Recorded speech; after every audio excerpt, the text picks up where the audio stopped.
Hi there, and welcome to Enterprise AI Defenders, a show that highlights how enterprise security leaders are using innovative technologies to stop the most sophisticated cyber attacks. In each episode, Fortune 500 CISOs share how AI has changed the threat landscape, real-world examples of modern attacks, and the role AI will play in the future of cybersecurity. I'm Evan Reiser, the founder and CEO of Abnormal AI. And I'm Mike Britton, the CIO of Abnormal AI. Today on the show, we're bringing you a conversation with Vaughn Hazen, Chief Information Security Officer at the Canadian National Railway Company. CN is Canada's largest rail operator and the only one that spans the Atlantic, Pacific, and Gulf Coast, running over 20,000 miles across North America. There were three interesting things that stood out to me in our conversation. First, at CN, deepfakes aren't a hypothetical risk. Vaughn's team actively prepares against these modern impersonation attacks through tabletop exercises. Next, defending a century-old railway with both legacy systems and modern cloud-native stacks requires a dual security model, tailored protections for on-prem and modern environments working side by side. And finally, one of the more unique use cases Vaughn highlighted involves an AI-powered chatbot that keeps asset inventories accurate and current, automating a task that would otherwise require tedious manual follow-ups. Well, Vaughn, thanks so much for joining us. I've been looking forward to this episode. To start, can you give our audience just a brief overview of your career and your current role at CN? Yeah, sure. So I started out really coming out of the Army, went to get my electrical engineering degree, started out as a telecommunications engineer. I started working around some phone fraud things that came up through that process. Started reading 2600 magazine, getting involved in some of the phone phreaker at the time activities and learning about what they were doing there. Started putting out some of the first networks that we had at some of the organizations I was involved with, wide area networks, and connecting to the internet, starting to deal with some of the challenges that came with that. And when I was at one of the larger chemical organizations that I worked for, we were reviving the internet connectivity. And I had a conversation with the corporate information security officer at the time about where we would put the intrusion detection systems and how we would place that in the network. And she disagreed with me. We were kind of loggerheads for a bit, but her consultant said, no, he's right. And so she said, okay, you're part of the cybersecurity team. And that's how I got pulled into cyber. Did that for a few years there and had an opportunity to go to a mining company as their first CISO, built out the program there from scratch. And then, kind of felt like, I was in a good place there and had an opportunity to come up here to Canada and Quebec and couldn't pass that up. And so I've been here for almost 6 years now. One of the things that, I like about this podcast and this job is getting to hear about some very unique companies and what's different and learning a little bit about organizations that probably didn't know much about prior to that.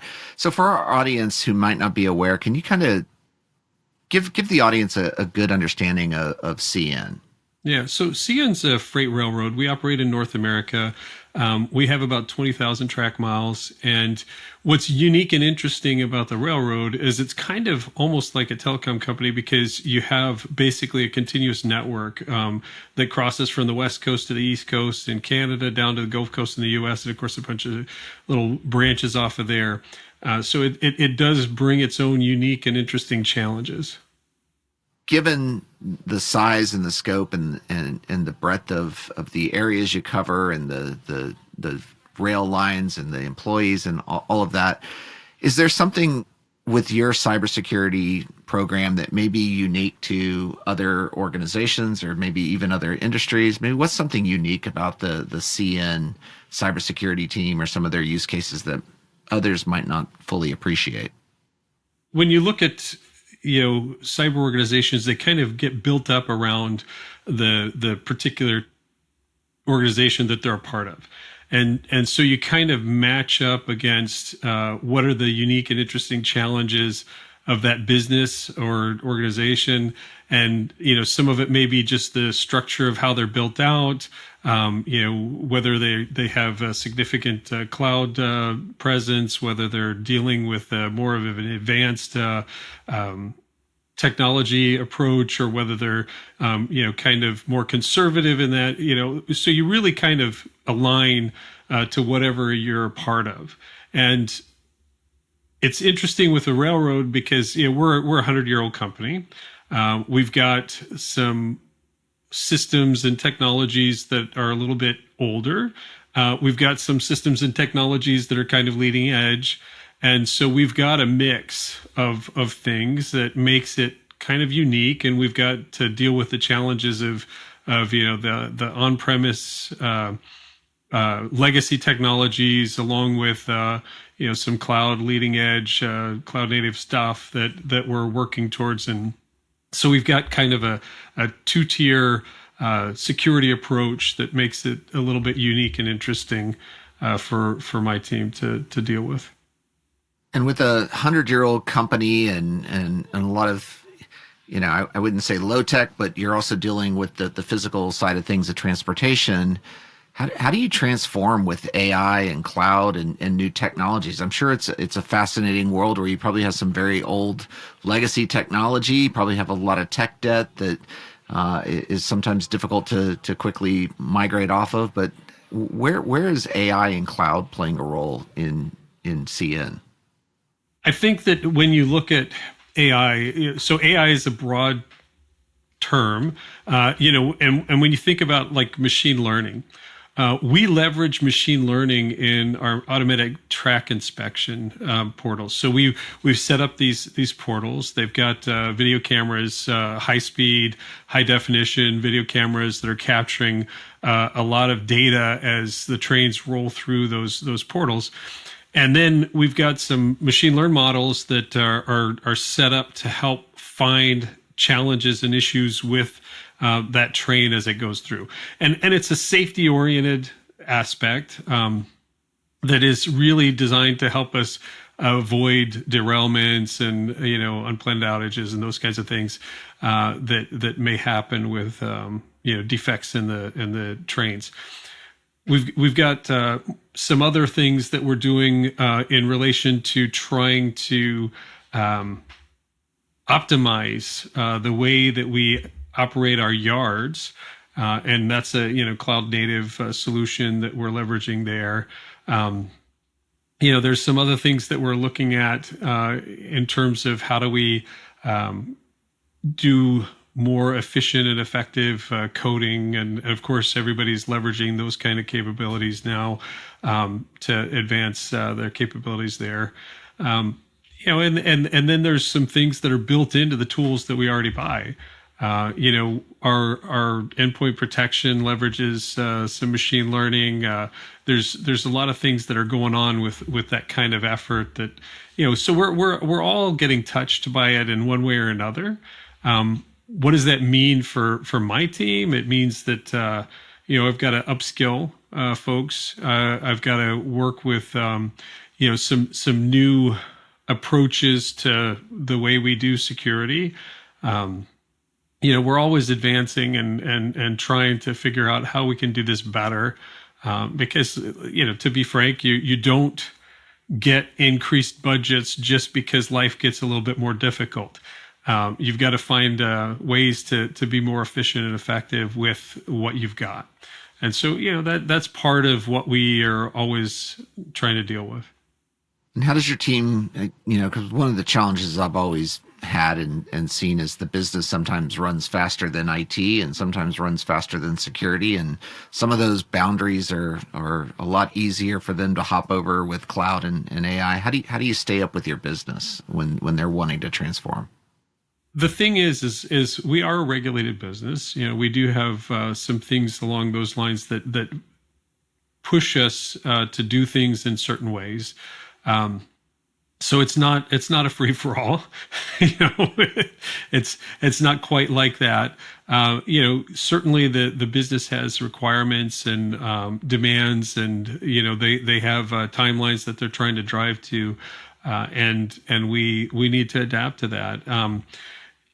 Part of that is in the adoption of AI, and how do we do that in a way that doesn't hold them back, but still protects the organization, protects the data, makes sure that we're in a position that we're not going to get ourselves into more trouble by addressing some technologies that, frankly, we're just not ready to deal with. So, there's processes that you have with procurement. There's some things that you do in terms of your third-party risk assessment approaches. There's things that we do with our integrated risk management.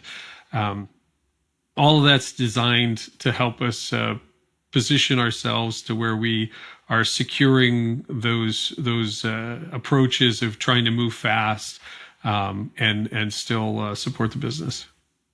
I want to switch gears for a minute, and I do want to double back to the workforce topics that you brought up, and even some of the how we ensure controls around AI and new technology. But I'd love to switch gears and just kind of get your thoughts on any technology out there. While we can use it for good, some attacker, some bad guy can also use it for bad.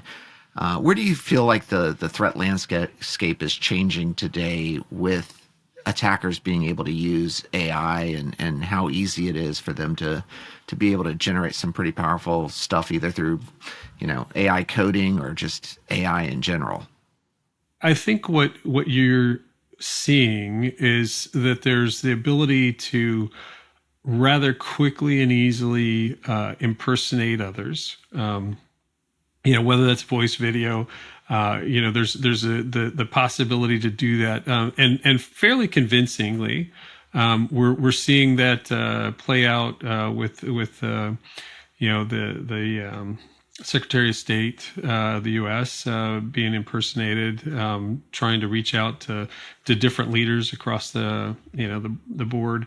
You're seeing it play out with fraud attempts. You're seeing it even with attacking individuals, pretending to be family members with some kind of recorded voice that they then are using to leverage to pretend to be somebody else and say, hey, I need money, and really leveraging that to amplify their pretext and to really socially engineer somebody into handing over cash. So that certainly is happening. We've actually done some tabletop exercises leveraging deepfakes as part of that process. It really gets down to making sure that you have the right processes in place to be able to counter that type of fraud and impersonation. So if you've got strong processes, it can help overcome a lot of those types of impersonation deepfakes. So you're seeing that. You're seeing them leverage capabilities. So previously, you'd see phishing email with typos and errors and grammatical problems and so on. With generative AI, it's easy to write a phishing email that is fairly convincing, even if it's not in your native language. You can do something that maybe takes some information about somebody that so you can say write it as an individual, so it really sounds like their written voice. Everybody has their own style, and that can come across fairly easily. So you're seeing the ability to leverage those tools to do things that if you're of a nefarious mind, you can leverage it that way. So yeah, it does create some challenges. But again, this is where strong processes come into play, and recognizing that it's not new for people to try to do these kinds of things. And it's just that they're a lot more convincing than they used to be. And again, if you have strong processes and if people are adhering to those processes, you can still overcome it, but it is definitely a lot more convincing than it used to be. Yeah, no doubt. Are there any exact use cases or specific examples that stick in your mind? It's always easy to talk about the theory and figure out and kind of posit where an attacker could, but is there anything that you've either heard from your network or your community where you're like, that's a pretty scary attack from an attacker, or, I can definitely see how they're using AI or they're using new tactics to perpetrate fraud and perpetrate cybercrime? Any specific examples you can think of? One clear example is you should not enable somebody to just send a message to change banking information. If your system works like that, you've got a real problem. You should always have a process where they're contacting the individuals directly to validate that information, leveraging information that they already have, contact information they already have on hand, not obviously something that's at the signature box of an email that they just received. Actually going in and validating that process for changing banking information, for making payments. There's a whole process around. You should have a PO already existing.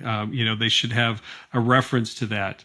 It should have approval processes. All of those kinds of things that need to be in play for your process. And yeah, okay, it's a little heavier to do that.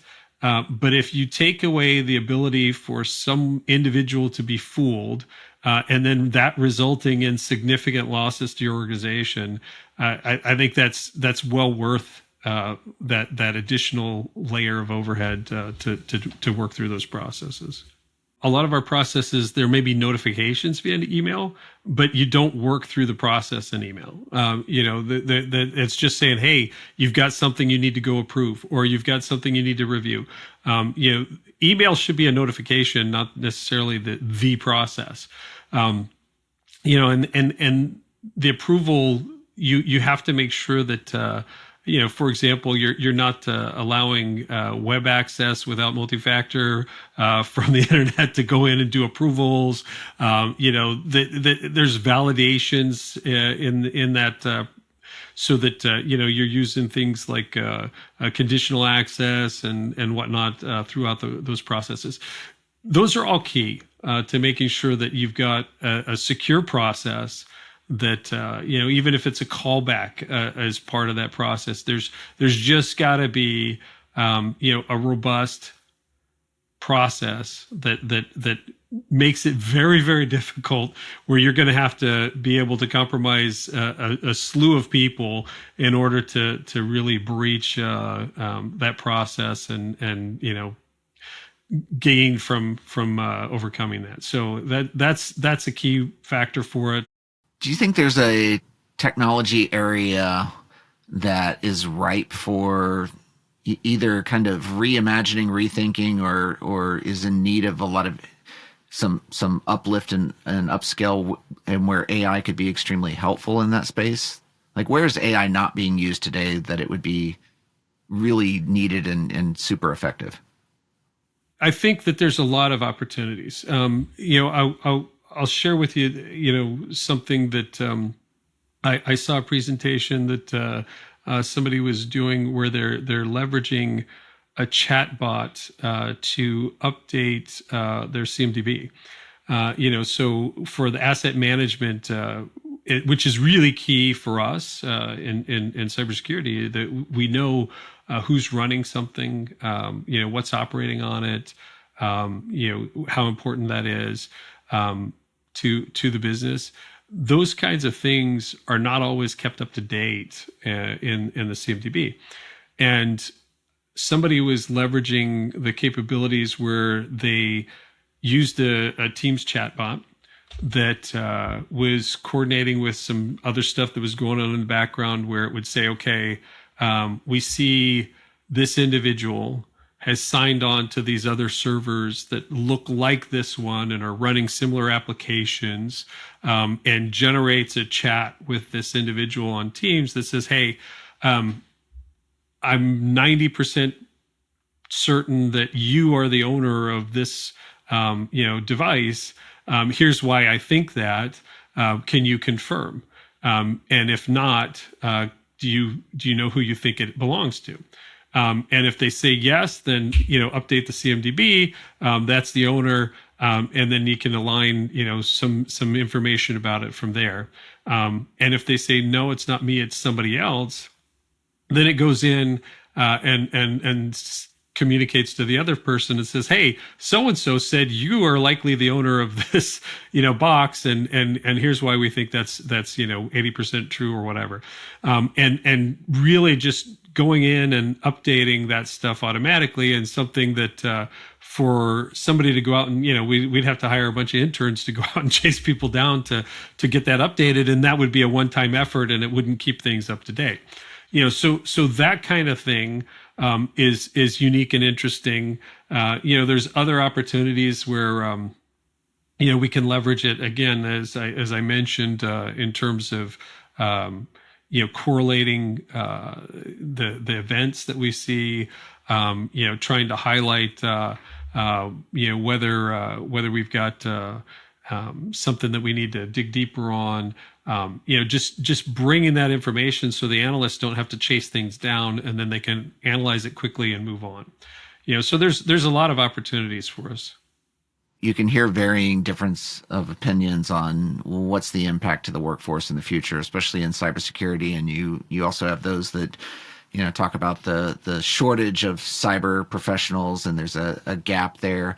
What do you see the true impact of AI on your team and cybersecurity professionals in general over the next, couple years, 5 years? Like, what do you think it's going to do?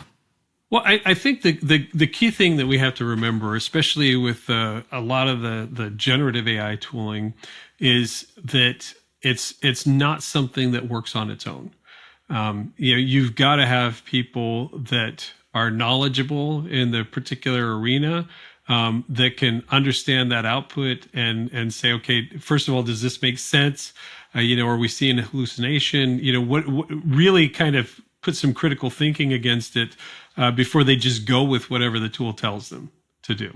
I think that's a key factor that you're going to have to look at across the board. It's not something that's just going to operate independently and we just let it go. I think that's one thing. The other thing is, I don't know that we have necessarily a shortage of cybersecurity workers. I think what you have is a shortage of key talent. And that key talent is really important for being effective. And what you will see is that there's going to be a capability for that key talent to scale a little bit better, using some of the AI tooling that we're going to make available. But at the same time, as we migrate some of these more basic tasks over to AI and take away some of the entry-level work, that you're going to start to damage the talent pipeline for the future, in terms of developing people. Because a lot of times you give new people that work that it maybe isn't all that exciting, but kind of starts to give them visibility into how everything goes, and they can start to develop and understand patterns that they're seeing, and better understand what it is, the work that we do, why we do it, why it's important, and how it all works together, and help them to maybe recognize some of the things that, oh yeah, this is something that's a true positive, or something as simple as, hey, it's not good enough to just contact the person whose account it is and say, hey, did you do this or not? But you have to take a thing of, okay, yeah, they did it, but what they're saying doesn't quite make sense to me in terms of why they did it. Maybe there's more to this than, what they're letting on, and I need to dig a little bit deeper in this, or whatever that case may be. You've got to develop some of those skills over time. And so if we're just taking, top talent and putting them at scale with AI, then we're not building that next generation of talent. We have about 5 to 10 minutes left, and we do this thing at the end of the podcast where it's a kind of a lightning round where I've got a couple different questions, and this is the one tweet version. Nothing long, just kind of your quick take on each of them. Kind of looking to be inspirational and just get a little bit deeper insight to what's on your mind around some of these topics. So first one, someone stepping into their very first CISO job, and they come to you for advice. What's the one thing you would tell them to not underestimate or overestimate about the job? I think the first thing I would say is understand the expectation of the organization you're going into and make sure it aligns with your view. So if you don't know what's expected of you, or if you don't align with that view of what's expected to you, then you're not going to be a good fit for that role. All right. So there's so much going on with technology. It changes, it seems minute by minute sometimes. How do you stay on top of all the new technologies that are coming out here and all the threats? It's like it's information overload. Are there particular websites, podcasts, Twitter handles? Like, where do you get your source of information from? I would say that first of all, if you're trying to do it alone as a CISO, you're never going to succeed. I do not try to do everything myself. I've got a great team and I lean on them. So they've got particular areas of expertise. They have a focus there. They're the ones that are understanding and developing, what they need to know about that. For myself, I engage a lot with my peers at different venues. I work with government entities. I was just spending 2 days with the Business Council of Canada, over the last 2 days, working with the government, trying to understand what they're seeing, what's important to them, how do we work better together. Those kinds of things really put me in a better position to do my job. Yeah, that's great. Any favorite podcasts or websites to throw in there? Well, I will say that Kim Jones has a good one. I would go out and listen to him any day. Excellent. Thanks. All right. So on a more personal note, what's a book that you've read that's had a big impact on you and why? And it doesn't necessarily need to be work related. I'm going to refer back to an oldie but a goodie, but I think The 7 Habits of Highly Effective People is still one of my favorite books. There's key principles in there, like the law of the farm. You can't plant the seeds and expect to harvest in the same day. So I think that when you apply that to what we're doing, a lot of the stuff that we do to prepare for a potential event is stuff that we've got to be doing in advance. It's stuff that we've got to be training on, and then the results come later. But it's that kind of principle that you can apply there, and they're all in that book. So I love that book. Yeah, there's a reason that's a classic. That one's on my bookshelf at home as well. All right, so we may have a listener that, our listeners that are either thinking about getting into cybersecurity or new to the profession. What's one piece of advice, or what's something that you would want to share to inspire that next generation of cybersecurity professional? I think first off, become an expert in something. Whatever it is, become an expert in that. Cybersecurity is really broad. And if you try to do everything at once, you're going to be a jack of all trades, master of none kind of thing. I think it's important to have a level of expertise that you build as a foundation and go off of that. That's one thing. The other thing is you don't have to start out in cybersecurity. You can start in networking. You can start in development. You can do some other things that give you skills that you can then build upon. And maybe get some cybersecurity certifications in the background, but have some other experience that you can then apply and make it meaningful. So I think that when you come out and you say, oh, well, I got a degree in cybersecurity, I'm ready to go, get the big bucks. It doesn't work well that way. You're not as likely to be as effective. All right. Last question, I promise. What do you think will be true about the future of AI and security that most people today would consider complete science fiction?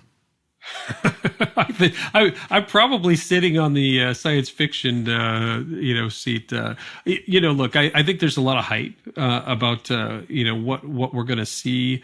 I think there's real benefit in things like the machine learning and things of that nature.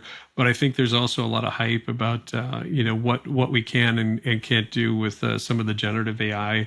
And we're gonna see that. It's not everything that people have made it out to be. I think that you can't get away from the fact that it takes effort to make something work well. And machine learning is not something that it's like the law of the farm. It's not something that you just go enter in a prompt and boom, you've got everything functioning great. It's something that takes a little effort. You've got to have models. It takes a little work to get there. And I think that for anything meaningful, it doesn't just happen by happenstance. You've got to put some work into it. Vaughn, once again, I really appreciate your time today, and thanks for all the insight and the experience that you shared with us, and thanks for being part of the podcast. Appreciate you. My pleasure, Mike. That was Vaughn Hazen, Chief Information Security Officer at the Canadian National Railway Company. I'm Mike Britton, the CIO of Abnormal AI. And I'm Evan Reiser, the founder and CEO of Abnormal AI. Thanks for listening to Enterprise AI Defenders. Please be sure to subscribe so you never miss an episode. Learn more about how AI is transforming cybersecurity at enterprisesoftware.blog. This show is produced by Josh Meir. See you next time.